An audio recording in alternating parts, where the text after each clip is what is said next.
Hello, and welcome to Weekly MTG, the only Magic the Gathering news show that comes from inside the building, except not right now, because we're not inside the building, we're still at home. You might notice that it's only me this week. Blake Rasmussen is out on a well-deserved vacation. Enjoy your vacation, Blake. We look forward to seeing you back here. We've got a great show today.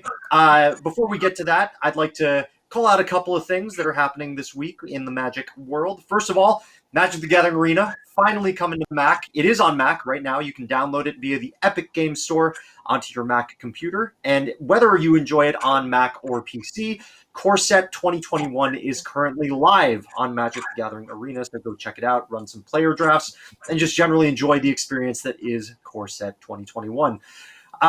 That's not what our show is about today, though. Our show today is about Pride Month and a little bit of an introduction to the employee resource group for the LGBTQA plus folks at Wizards. And I've got some great guests here today. We're going to talk a little bit about the fundraisers that we have for Pride Month and a little bit about the employee resource group and what it is that they do here at Wizards. So without further ado, I'd like to introduce my guests. Sean, let's bring him in. That's right. Hey, everybody. Welcome to the show. Hi. Hey. So let's just go around and introduce ourselves. Blake normally introduces the guests, but I'm gonna mix it up. I'm gonna have you guys introduce yourselves and introduce you to all the folks at folks in Twitch chat here. So let's go ahead. You guys know me. My name's Steve. I'm one of the co-hosts of Weekly MTG. My name is Stephanie. I am Stephanie a game producer on the Tabletop Magic. Hi, I'm Brandon. I have a lag. I guess this is why Blake actually introduces people. Shaoling, why don't you go ahead? All right, I was going to wrap up the Wizards folks, but I'm Shaoling. I'm a senior producer on the Wizards digital licensing and publishing team. You might know of my team from works like Baldur's Gate 3, which we just had a big trailer review of last week. And my name is Brandon. I'm an alumni of Lambert House's youth program, and I'm currently the program director. And I'm actually streaming from Lambert House. You get just a small picture into what our drop-in center for youth looks like. Excellent. Well, thank you all for being on the show. And again, we now know why Blake tends to introduce the guests when it's the show. Let's talk a little bit about Wizards LGBTQA plus group. Now, this is an employee resource group. Steph, talk a little bit about the LGBTQA plus group of Wizards. How long has it been around? So this group is actually just one of several ERGs that we have at Wizards. This group actually started as a grassroots effort, and then it became official and received VP sponsorship in 2016. Talk a little bit about the initiatives that have been started by this employee resource group. Actually, it might be a better idea to talk a little bit about what an employee resource group is. Steph, what is an employee resource group? Yeah, so we have a few of them. Essentially, it is a diverse group, and anyone can be a part of these groups, and each of them are sponsored by a VP. Each of them get a budget to do initiatives that are important to them.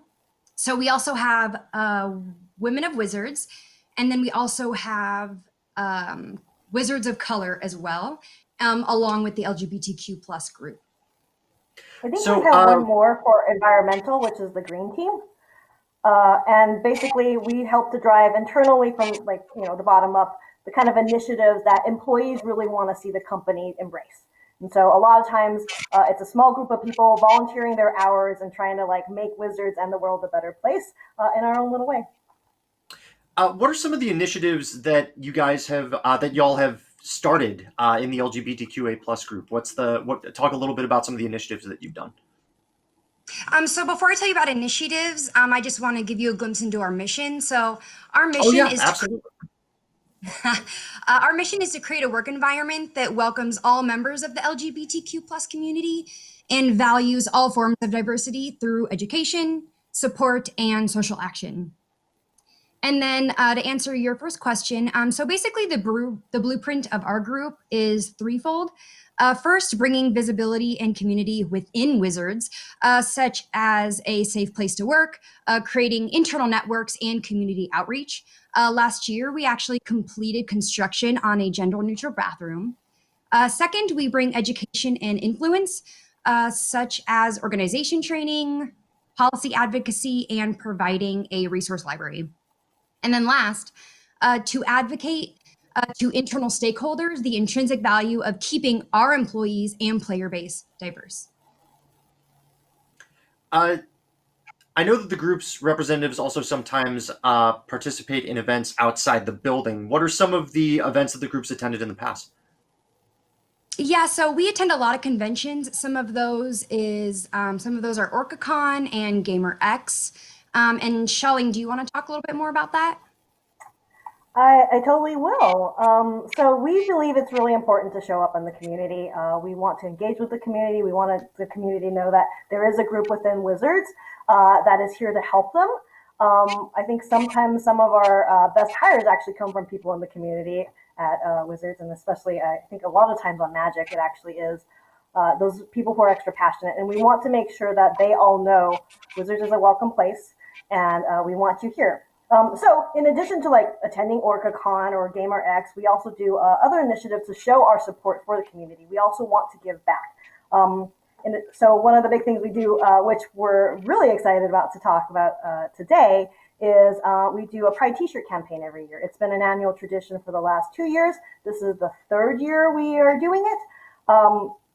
And I am going to talk more about the initiatives we support for that. But because right now is also very timely for Pride. Seattle Pride this year is going to be digital. They're starting tomorrow with, I think, all day trans focus. And then there's going to be a Seattle virtual Pride Festival on Saturday. And on Sunday is Seattle Pride Digital, which Wizards of the Coast is going to have a virtual booth there. So myself, some of our recruiters, whoever else I can wrangle to hang out with me at the last minute, we're just going to be chilling online if folks want to come out and find us and just have a chat. We're also hoping to get some of the our cool graphic designs available for anybody who wants to swing by and get some free swag. I know I've been making a lot of use of Zoom and other backgrounds, and so we're hoping to make that available. Okay, cool. And that's happening Sunday between 1 to 2 p.m. and 4 to 5 p.m. We're going to have folks available at the booth.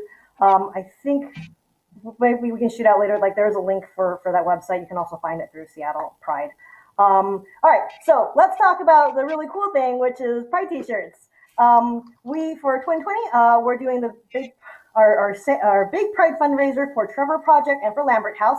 Brandon will talk a lot more about Lambert House, so I'm going to tell you guys a little bit about the Trevor Project.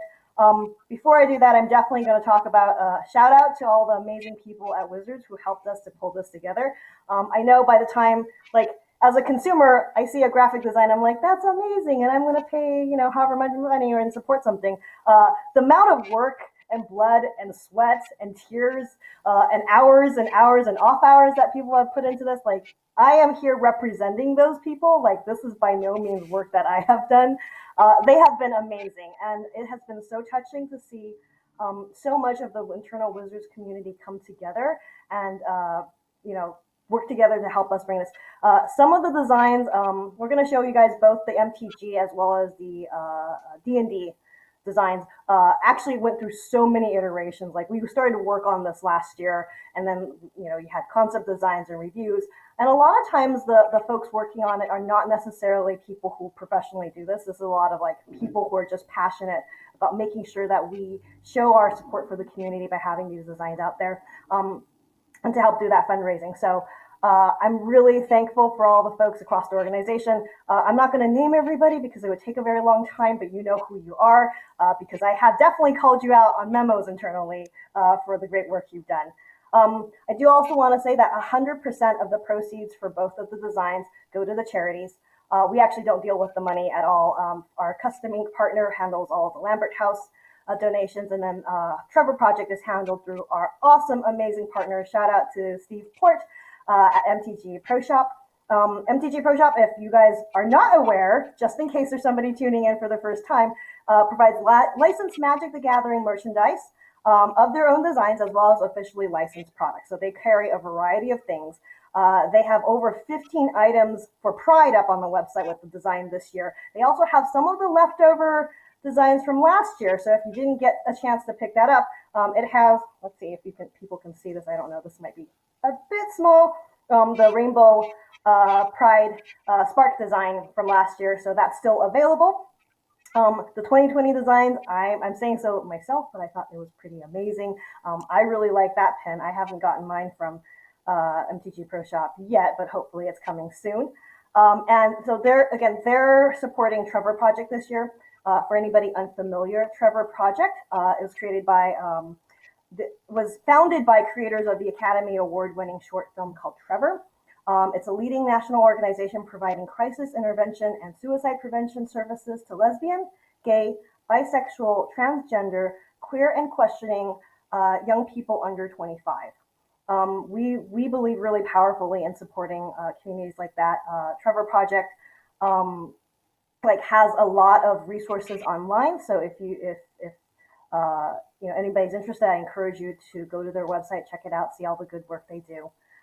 So big long spiel, and I'm going to turn it over to Brandon now to talk about Lambert House, who's our other partner, and you actually are wearing one of our D&D shirts. Yeah, so this is the t-shirt design from 2 years ago. I actually wear it all the time. I love it, and I'm really excited for the new design.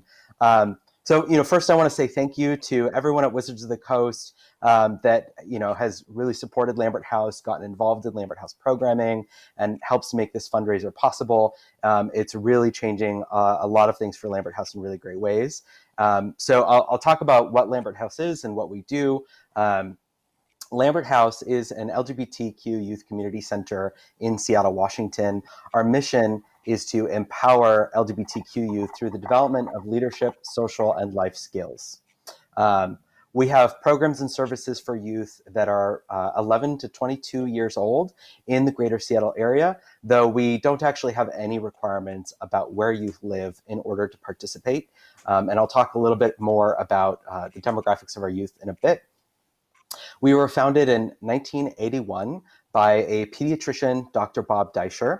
He worked at the University of Washington Medical Center, and he oversaw health clinics all over the city of Seattle with LGBTQ young people who were experiencing more negative health outcomes than their non-LGBTQ peers, such as addiction, family conflict, homelessness, sexually transmitted infections, suicidality, and more.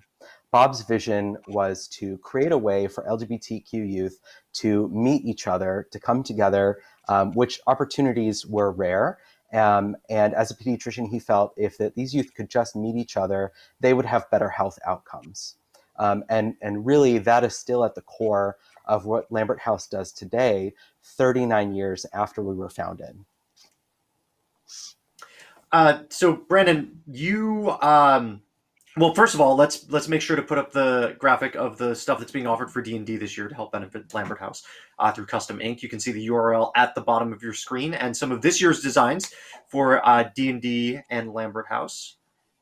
Really, really cool designs.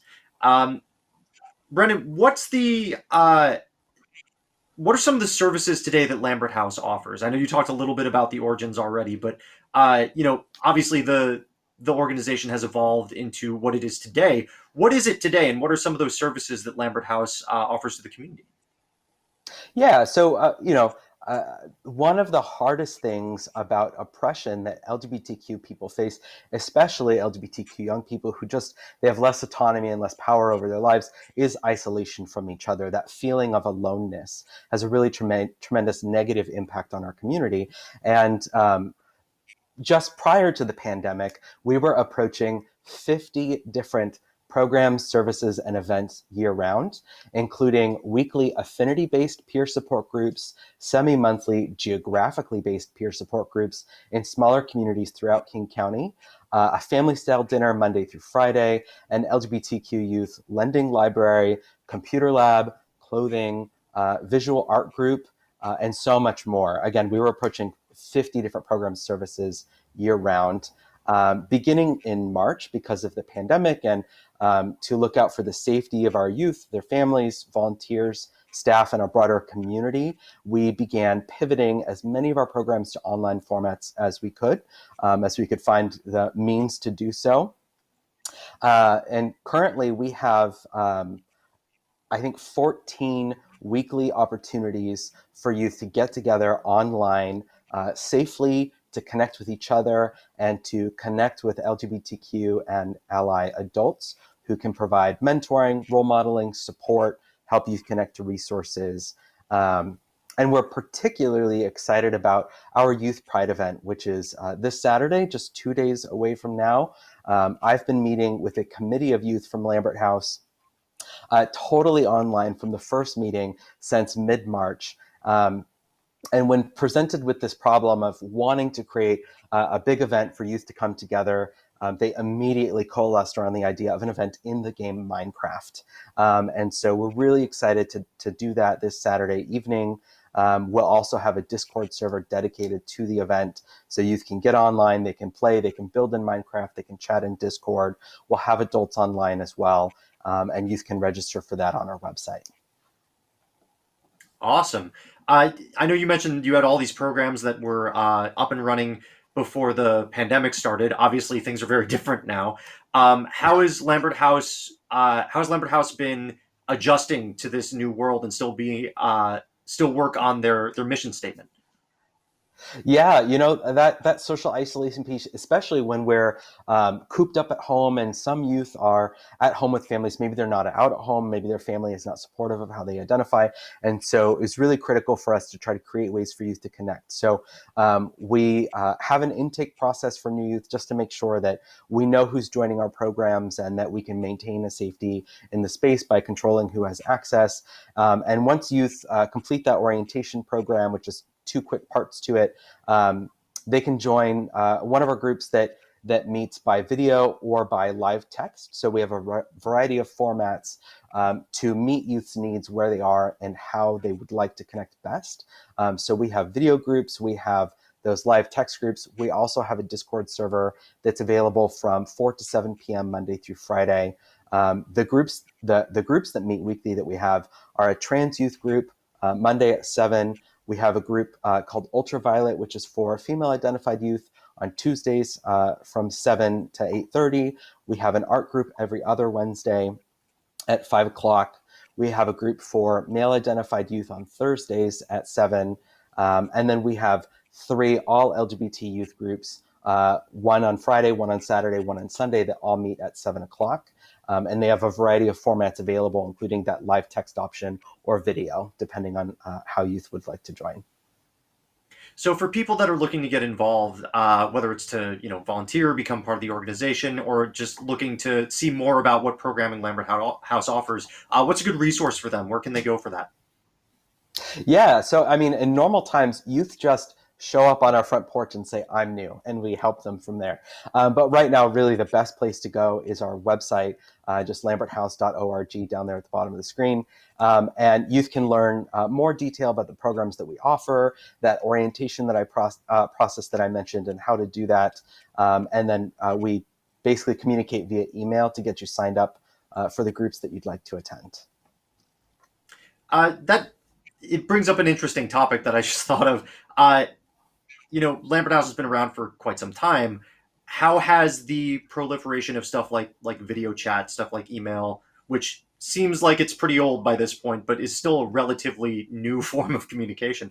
How did all of that change or evolve what it is that Lambert House does? Yeah, the technology that we have now is amazing. If this pandemic happened 10 years ago, I don't know that we would have had much option to pivot to online programming. So having the technology easily available has been really excellent in helping us to adjust. And a lot of it is free for nonprofits, or free for everyone, which makes it really accessible. And we're actually able to reach youth right now that couldn't reach before. So we have youth participating from all over the country, and I believe somebody from Australia has joined our program. So that's been a really cool thing to see. At the same time, the online format is not as accessible to everyone. Maybe they don't have technology accessible, or they are afraid of participating while at home if their family's not supportive. So there are challenges that are solved with the online format, and then there are some others that still exist.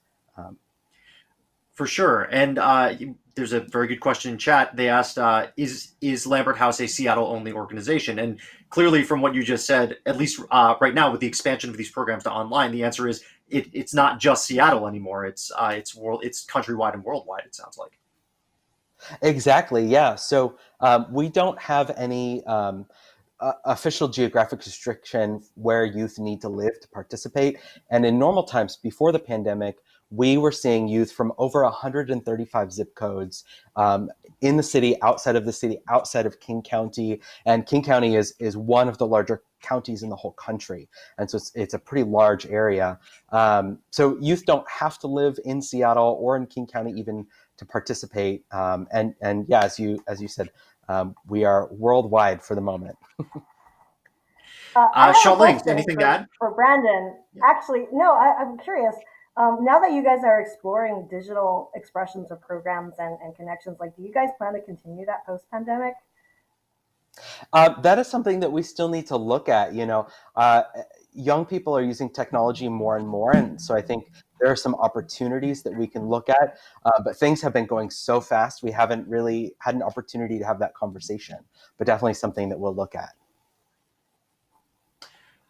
Let's talk a little bit about Wizards' relationship with Lambert House. I mean, Xiaoling, I know you've worked with them before for some initiatives. This is definitely not the first time that we've interacted with Lambert House and we've done some programs together. Is that right? Yeah, for sure. I actually got involved with both Lambert House and the LGBTQ group at Wizards because I wanted to run D&D at Lambert House, so that's where I got my start. But Stephanie, I believe you were actually helping to organize game nights at Lambert House way before I even got involved, and we were doing Magic as well as some board games. And like, I think the D&D portion has continued, and then we were working out other ways to do Magic with them, and then pandemic hit, and we're like, no, we can't. Yeah, so we've had several Wizards employees go through our volunteer training, which is pretty arduous. It's 20 hours long on 3 weekend days, and have gotten involved to help facilitate programming with our youth, which has been so cool. The nights that we have Wizards folks come in to facilitate D&D and Magic, those have been some of our busiest nights in the drop-in center, with up to 60 youth in a house. I mean, we are in a house, so it's really those are really fun nights. Yeah, the kids are great. We often build. Oh, sorry. No, go ahead, please, Sheldon. Please go ahead. I was going to say, like, we often do a build-up where we help the kids create characters in advance, like for a couple of weeks, and then they can bring their characters in, or we have pre-gens. And playing with them is delight. They always do like some of the nuttiest things, and they're super funny and hilarious. It's really wonderful to see, like, because D&D often can be also a great social learning experience, and to like watch how considerate they are of each other in terms of how they resolve conflict and how they approach and problem solve. It has been like, it is one of the best parts of that experience. I will also add that like the training with you guys to just be a volunteer, like it sounds like 20 hours is a lot. Having gone through it, I'm like, gosh, I would do that again. It was that good. I felt it made me a better human being, and it prepared me to actually like interact with these kids and be able to help, and like it really got me so excited to be more involved in the community. So I would highly recommend anybody out there who might be interested in it, is in the Seattle area, like go through the training and become a Lambert House volunteer. It will change your life for the better, and you will make a difference. Steph, I know you've set up, like Xiaoling mentioned, you've set up game nights with Lambert House. Any cool stories from your experiences doing that? I think just being there and watching everyone just get really excited to play games with the people that had worked on the game in some capacity. It is just like anywhere else. They just nerd out over the games, and that's what I love when I get to see anyone really enjoy the games that I have helped make. So it was just truly amazing. Like Brandon said, it was a house full of everyone that was laughing and having fun. And it was just like friends playing games together. And it was a blast. I want to make sure that we put up some of the fundraiser stuff again for people that might have come in late. So this is the Magic the Gathering fundraiser through MTG Pro Shop to benefit the Trevor Project. Sean, if you could go ahead and put that graphic up. This design is available through mtgproshop.com/pride. You'll see this year's design right here, and they're not only available on the items that you see here, there are some other items available as well. And you can also get some of the previous fundraiser designs at mtgproshop.com/pride, and 100% of the proceeds go to the Trevor Project. And then on the D&D side, you can see the 2 D&D shirt designs that producer Sean will put up there, as well as a slightly longer URL down there, but no less important. The Lambert House, 100% of the proceeds from these particular fundraising efforts go to Lambert House. And obviously, if you guys have questions in chat, this is a pretty breezy conversation. We're happy to take some questions about Lambert House or the LGBTQA plus employee resource group here at Wizards, or any questions you have for Brandon about Lambert House, how you can get involved. Please do go ahead and put them into chat. I'm really excited that we get to do this fundraiser every year. And Shaoling, this is the third year that we've done it. The third year of the LGBTQ plus fundraiser. Correct, third year. Can you talk a little bit about the development of this year? I mean, you talked slightly about it in terms of the work that goes into it, but how does something like this start? How does somebody at Wizards, how does somebody generally sort of wrap their head around doing a fundraiser like this? So I was really lucky in that people had already kind of like paved that path before me. We had a channel, so Custom Ink is our partner for the D&D shirt. Magic Pro Shop is our partner for MTG side. So we already had those established relationships. But fun fact, there is a whole licensing process that you actually need to do. You need to make sure you talk to your legal team, you talk to your trade marketing team, your licensing team about like, hey, we have this design and we want to put it out there, right? And then you have to go find who's going to help you make the design, because this is not officially a part of somebody's job. It is something that we do out of passion and because we care. And so then you go to the people within the building, you're like, hey, I have this idea for this thing. We've done it in the past. Like, are you the right person to help us design it? And we actually had probably I think 3 or 4 different artists work on it at different times, because we would have one person do concept and then they got busy with other stuff and they would like find somebody else. And so you kind of like network your way around the office. It's great for networking, terrible for like having a clear cut, like start to finish on a project. But that was really educational. So we ended up going through different people, and then like we had to repeat that for both the Magic side of the building and D&D, because it's different people who work on both. Right.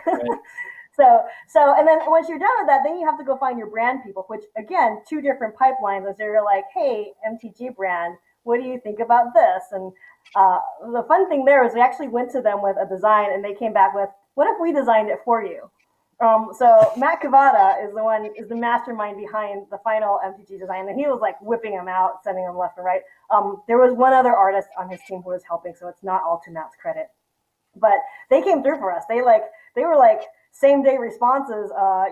We would send back an email saying, well, what if we tried it in white instead of the gray lines, or the black versus this? Or like, we want the rainbow like this and that. And they were so kind and generous with their time and helping us to kind of like triangulate how we really wanted to see the design expressed. D&D side, we went through a similar thing where we had this dragon design. We had 6 designs, including there was like an owl bear and a beholder, and we were talking about having different colored eye stalks and things. We eventually decided on the dragon because the dragon design was super cool. We loved the distress, like this kind of fake distress look that it had. And then we got into like, how do we do, like, that gradient is really freaking hard to do on print, is the thing I have learned. And we actually originally had, instead of like kind of more of a horizontal, it was more of a vertical, where like the lengthwise on the flame was where the rainbow gradients happened. And for a variety of like technical reasons, that ended up being really hard to do. And so Now it's sort of this prismatic chromatic spray coming out of the white dragon. The intention at the time was actually also to mirror a design of a dragon that is a white dragon that may or may not be appearing in an IP coming to you soon, sometime this year or next. So that's like, where was I? Oh, and then brand. You have to get brand to buy in. So you go to all the brand folks and you're like, hey, we have made this thing. We actually didn't talk to you that much about it, but we hope we've represented the design well. And then there's a little back and forth, and I'm like, well, should this be there or not? The heart, like the little D&D logo on that white dragon actually ended up looking like a heart. It was actually part of the idea of, like, we originally had that, I think, in a white color, and they suggested, like, why don't we just go with the D&D red? And then when we put it in, they were like, oh, it looks like a heart. Yes, yes, let's do that. So that was great. And then you do, like, final rounds of, like, now we talk to the vendor and we send them the designs, and then we have to work out, can they do the print or not? And so that's the process.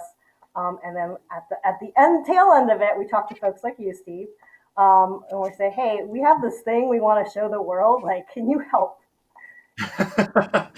Well, I mean, it's easy to showcase when something is this cool, right? It is, and certainly a whole lot of work goes into it. And you know, I know that we're all really happy that we have a chance to be a part of stuff like this. And honestly, kudos to the LGBTQA plus employee resource group here at Wizards for making sure that we could have this happen. As we start to wrap up our conversation here, Brendan, what's coming up from Lambert House? You said a little bit about what's coming up in the immediate future.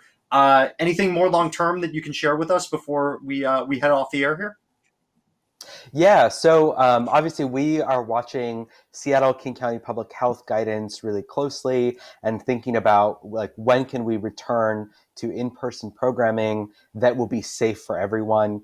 Given our space, I mean, we have some special considerations, but that's something we're talking about and looking forward to in the future. We also have a capital campaign. It's in the silent phase right now, so we're not talking about it a lot, other than that, you know, we purchased our drop-in center, so we've been here since 1991 on Capitol Hill, and we were renting until 2016, and somebody came forward and made a 0% interest loan that allowed us to buy the property and really provide stability for the organization. And so we're trying to raise money to pay off that 0% interest loan, and then to do some renovations to make the space even greater for our youth and to create more space here where we are. So that's a really big goal and challenge for the organization that is part of our long-term future as well. So, excellent. Looks like that's about all we've got for the show this week. I want to thank my guests for coming on. Thank you so much, Steph, Xiaoling, Brandon, for coming on to the show this week to talk a little bit about this. Once again, the URL, Sean will put the URLs up on the bottom of the screen for the Trevor Project. It is, for Lambert House, well, there we go, thetrevorproject.org, and then for Lambert House, it's lamberthouse.org. Thank you all once again for being a part of the show. If you want to see more, there will be more initiatives from the LGBTQA plus resource group, I'm sure, coming down the line that we'll be happy to have you back and talk about. Looking forward to that. In the meantime, next week we've got another show as usual. Sorry, go ahead. People can still come see us at Digital Pride. Yes, come see them at Digital Pride as well. Xiaoling, what were the details on that one more time? If you go to the Seattle Pride website, they're going to have a virtual vendor village. So there's going to be all sorts of virtual booths there. Wizards will be there. So if you search Seattle Pride virtual vendor Wizards of the Coast, you'll probably find us. Come say hi. Thanks for having us. That is going to do it. Oh, absolutely. Thanks for coming. We hope we can have you all back at some point. This was a great show. That's about going to do it for us this week on Weekly MTG. Next week, Blake will be back. We'll be doing something. I'm not quite sure yet, but we'll be doing something. In the meantime, please continue to stay safe, stay healthy, and we'll see you next week.